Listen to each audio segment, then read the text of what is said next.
My Lord, the Honorable Chief Justice of India, with your permission, I would like to switch over to Kannada for few paragraphs so that it will directly appeal to the Honorable Chief Minister who is present here today. ಮಾನ್ಯ ಮುಖ್ಯಮಂತ್ರಿಗಳೇ, ಕರ್ನಾಟಕ ರಾಜ್ಯದ ನ್ಯಾಯಾಂಗ ವ್ಯವಸ್ಥೆಗೆ ತಮ್ಮ ಸಹಕಾರವನ್ನು ನೀಡುತ್ತಿರುವುದು ಶ್ಲಾಘನೀಯ. ನ್ಯಾಯಾಂಗಗಳ ಕಟ್ಟಡಕ್ಕೆ ಮತ್ತು ನ್ಯಾಯಾಧೀಶರ ನಿವಾಸಗಳು ವಿವಿಧ ಜಿಲ್ಲೆಗಳಲ್ಲಿ ಸ್ಥಾಪಿಸುವುದು ಅತ್ಯವಶ್ಯಕ. ಈ ವಿಷಯಕ್ಕೆ ಸಂಬಂಧಿಸಿದಂತೆ ಪ್ರಸ್ತಾವನೆಯನ್ನು ಕಳುಹಿಸಿದಾಗ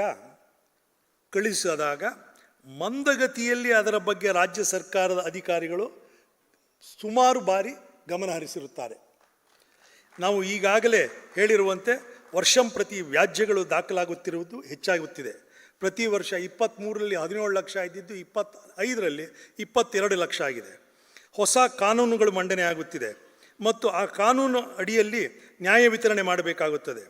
ಆದರೆ ಇದೇ ಕಾಲದಲ್ಲಿ ಮೌಲ್ಯ ಸೌಕರ್ಯಗಳ ಬಗ್ಗೆ, ನ್ಯಾಯಾಧೀಶರುಗಳನ್ನು ನೇಮಕಗೊಳಿಸುವ ಬಗ್ಗೆ, ಪಬ್ಲಿಕ್ ಪ್ರಾಸಿಕ್ಯೂಟರ್ಗಳನ್ನು ನೇಮಕಗೊಳಿಸುವ ಬಗ್ಗೆ ನ್ಯಾಯಾಲಯಗಳು ಇತರ ಪ್ರಸ್ತಾವನೆಯನ್ನು ಕಳುಹಿಸಿದಾಗ ತಮ್ಮ ಅಧಿಕಾರಿಗಳು ಮಂದಗತಿಯಲ್ಲಿ ಅಥವಾ ಕೆಲವು ಬಾರಿ ಅದರ ಬಗ್ಗೆ ಗಮನ ಹರಿಸದೆ ಬೇಡಿಕೆಗಳನ್ನು ಕಡಿತಗೊಳಿಸಿ ಅನುಮೋದಿಸಿರುವ ಉದಾಹರಣೆಗಳು ಬೇಕಾದಷ್ಟು ಇವೆ. ಕಳೆದ 2 ವರ್ಷಗಳಲ್ಲಿ ಬೆಂಗಳೂರು, ಕಲಬುರಗಿ ಹಾಗೂ ಧಾರವಾಡ ಉಚ್ಚ ನ್ಯಾಯಾಲಯಗಳ 666 ಹುದ್ದೆಗಳನ್ನು ಅನುಮೋದನೆಗಾಗಿ ಕೇಳಿದ ಮೇರೆಗೆ ತಮ್ಮ ಅಧಿಕಾರಿಗಳು 238 ಹುದ್ದೆಗಳನ್ನು ಮಾತ್ರ ಅನುಮೋದಿಸಿರುತ್ತಾರೆ. ಇದೇ ರೀತಿಯಾಗಿ ಜಿಲ್ಲಾ ನ್ಯಾಯಾಲಯಗಳಿಗೆ 680 ಹುದ್ದೆಗಳ ಅವಶ್ಯಕತೆ ಪ್ರಸ್ತಾವನೆಯನ್ನು ಮಂಡಿಸಿದಾಗ ಕೇವಲ 400 ಹುದ್ದೆಗಳನ್ನು ಅನುಮೋದಿಸಿರುತ್ತಾರೆ. ಕಳೆದ 3 ವರ್ಷಗಳಲ್ಲಿ ಉಚ್ಚ ನ್ಯಾಯಾಲಯ ಮತ್ತು ಜಿಲ್ಲಾ ನ್ಯಾಯಾಲಯಗಳು ವತಿಯಿಂದ ಒಟ್ಟು ರಾಜ್ಯ ಸರ್ಕಾರಕ್ಕೆ ನಾವು ಅಂದರೆ ನ್ಯಾಯಾಂಗದ ವ್ಯವಸ್ಥೆಯ ಮುಖಾಂತರ ವಸೂಲಾತಿಯಾದ court fee, penalty, stamp duty ಬಿಟ್ಟು ಒಟ್ಟು 3 ವರ್ಷದ್ದು 23-24 376 ಕೋಟಿ, 24-25 439 ಕೋಟಿ, 25-26 470 ಕೋಟಿ. ಸಿಬ್ಬಂದಿ ವರ್ಗಕ್ಕೆ ಸಂಬಳ ಅಲ್ಲದೆ ಬೇರೆ ಖರ್ಚಿನ ವೆಚ್ಚ ಸರ್ಕಾರವು ಕೊಟ್ಟಿರುವುದು 1,03 lakh, 40 lakh, 137 lakh, 141 lakh. Chief, what I am highlighting is by way of fine, duty, penalty, what the courts have collected for the last 3 years is 376 crores, 439 crores and 470 crores. By way of other than the salary, non-expenditure, what has been given by the state government is 103 lakhs, 40 lakhs, 137 lakhs, 141 lakhs. That means it is peanuts. So what the proposal we send is, please give the money which we have collected at least to the extent of 75% or 80%. ಈ ಅಂಕಿಅಂಶಗಳನ್ನು ನಾವು ನ್ಯಾಯಾಲಯಗಳ ವತಿಯಿಂದ ವಸೂಲಿ ಮಾಡಿರುವ court fee ಮತ್ತು ಇತರೆ ಮೊತ್ತದಲ್ಲಿ ಹೋಲಿಸಿದಾಗ ಸರ್ಕಾರವು ನ್ಯಾಯಾಲಯದ ಅಭಿವೃದ್ಧಿಗೆ ಕೊಟ್ಟಿರುವ ಹಣವು ಅತ್ಯಂತ ಕಡಿಮೆ ಆಗಿರುತ್ತದೆ. ಆದ್ದರಿಂದ ಉಚ್ಚ ನ್ಯಾಯಾಲಯದಿಂದ ಬರುವ ಪ್ರಸ್ತಾವನೆಗಳನ್ನು ಕಡಿತಗೊಳಿಸದೆ ತ್ವರಿತವಾಗಿ ಅನುಮೋದಿಸಲು ತಾವು ಖಂಡಿತವಾಗಿ ನಿರ್ದೇಶನ ಈ ಕೂಡಲೇ ಕೊಡುತ್ತೀರಾ ಎಂದು ಆಶಾಭಾವದೊಂದಿಗೆ ಇರುತ್ತೇನೆ. ಹಾಗೆ ಆಗಿದ್ದಲ್ಲಿ ನಮ್ಮ ನ್ಯಾಯಾಧೀಶರುಗಳು ಈ ಕರ್ನಾಟಕ ರಾಜ್ಯವನ್ನು ಮಾದರಿ ರಾಜ್ಯವನ್ನಾಗಿ ಮಾಡುವುದರಲ್ಲಿ ಯಾವುದೇ ಸಂದೇಹ ಇರುವುದಿಲ್ಲ. There is, if I may say so, a recurring weakness in institutional administration in this country.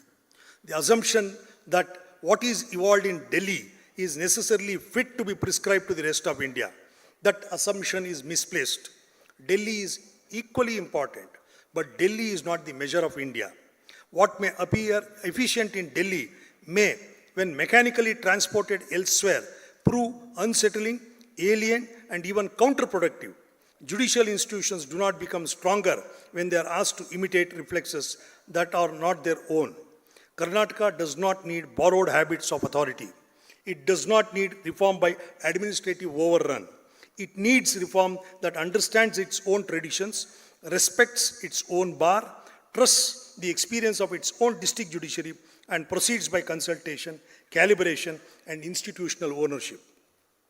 Change imposed from above may produce compliance for a time, but it rarely produces conviction. Durable reform comes only when it grows from within the institution itself. Karnataka has earned its standing through rooted and sustained labor, not by mimicry, and its future will be secured not by transplantation of another court's culture, but by confidence in its own. It's a privilege to be present at this conference of judicial officers gathered around a theme of deep contemporary relevance, reimagining the judiciary in the era of artificial intelligence. At a time when institutions across the world are being compelled to rethink how they function, it is only fitting that judiciary to reflect with care and confidence and on how it must evolve, remaining faithful to its constitutional character. Technology is no longer optional to the administration of justice. The real question is not whether the judiciary should engage with technology, but how it should do so. My answer is simple. Technology must not replace adjudication. It must remove friction around adjudication. It should help court organize records better, retrieve information faster, reduce clerical delay, improve scheduling, support translation and transcription, and strengthen the efficiency and transparency of judicial offices. It should protect judicial time for judicial work. Artificial intelligence may assist in the management of information, but it cannot substitute the judicial mind. No machine can hear with conscience, weigh fairness, or bear constitutional responsibility. The judge remains central. Technology must remain instrumental. For Karnataka, the path ahead is therefore both clear and achievable. The task is not to create excellence from nothing. It is to elevate an already high-performing system. The task is to reduce old case pendency with enhanced techniques, improve case clearance rates with greater consistency, strengthen office-side efficiency, and use technology intelligently to make administration lighter, quicker, and more reliable. Karnataka is not beginning from weakness. It is beginning from strength. That is precisely why this is a moment not merely for satisfaction, but for ambition.